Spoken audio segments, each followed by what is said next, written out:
Hello everyone, I'm doing a presentation today on receptor tyrosine kinases and cancer. My name is Ambola Salif, course is Biochemistry 530. Um, Introduction to this course is what is receptor tyrosine kinases? Receptor tyrosine kinases are transmembrane proteins that regulate cell communication. RTKS, which stands for receptor tyrosine kinases, transmits signals from extracellular growth factors to intracellular signaling pathways. They regulate cell growth, proliferation, differentiation, metabolism, migration, and survival. The dysregulation of RTKS is one of the most common molecular abnormalities in human cancers. The notes here is that RTKs are essential for normal cellular homeostasis balance. When mutations or overexpression occurs, signaling becomes uncontrolled, promoting tumor formation, the formation of tumor. Next, we look at the structure and activation of RTKS, the extracellular ligand binding domain, single transmembrane alpha helix, intracellular tyrosine kinase domain, activation process. In the activation process, you have the following that occur. Growth factor binds receptor, receptor dimerization occurs. That is, bunch of receptor comes together. We talk about tyrosine residue become autophosphorylated. Intracellular signaling proteins bind phosphorylated tyrosine.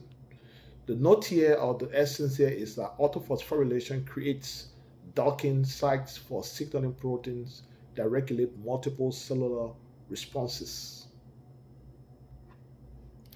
We look at the next slide, we're going to look at major RKT signaling pathways, important downstream pathways. So the RAS to RAF, which is cell proliferation. We'll also look at cell survival and metabolism. We look at calcium signaling. We also look at gene transcription and immune regulation. Some of the cellular outcomes include increased proliferation, reduced apoptosis, angiogenesis, cell migration, and tumor evasion. RTK dysregulation in cancer. We'll look at some of the dysregulation for receptor tyrosine kinases mechanism. Gene amplification is amplify the gene, point mutations, chromosomal translocations, excessive ligand production, loss of negative regulation, and the result are in continuous signaling with our growth factor stimulation, uncontrolled cell division, and enhanced tumor progression. Examples of receptor tyrosine kinases in human cancer, and the RTK and the cancer type or the form of cancer they cause. Well, we look at the EGFR, the epidermal growth factor receptor. This can be affect the lungs, which is resulting in the lung cancer. We have the HER2 that affects the breast cancer, gastric cancer, and multiple. And we have the VEGFR, multiple solid tumors. We have the PDGFR, gastrointestinal tumors. We have MET as a kind of RTK, and this one causes cancer to the liver, lungs, gastric cancers, and ALT, non-small cell lung cancer. The essence is different cancers are associated with abnormalities in specific RTKs, making them valuable for therapeutic targets.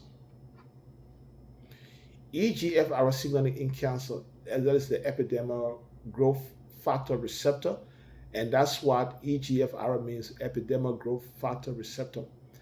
Frequently mutated in non-small cell lung cancer, activates MAPK and PI3K signaling, promotes cell proliferation, tumor growth, and metastasis. Common therapeutic targets, elotinin and osimertinib. We're going to look at also next slide, going to talk about the HER and breast cancer.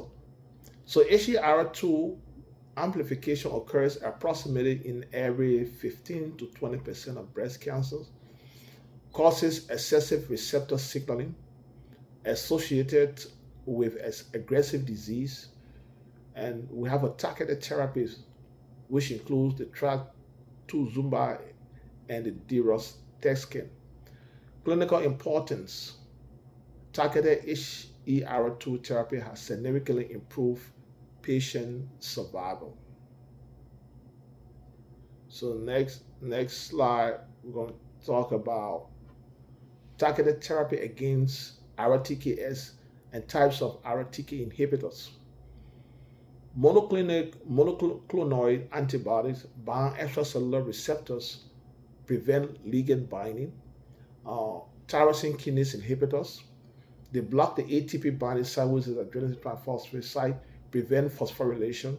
And the benefits of this, there are a lot of benefits. The benefits of this include precision medicine, improved survival, and reduced toxicity compared with conventional chemotherapy. Challenges and future directions, and we'll look at some of the current challenges, which include drug resistance, secondary mutations, tumor heterogeneity, combination therapy requirements, and some of the future research include personalized medicine, biomarker-guided therapy, combination immunotherapy, and next-generation kinase inhibitors.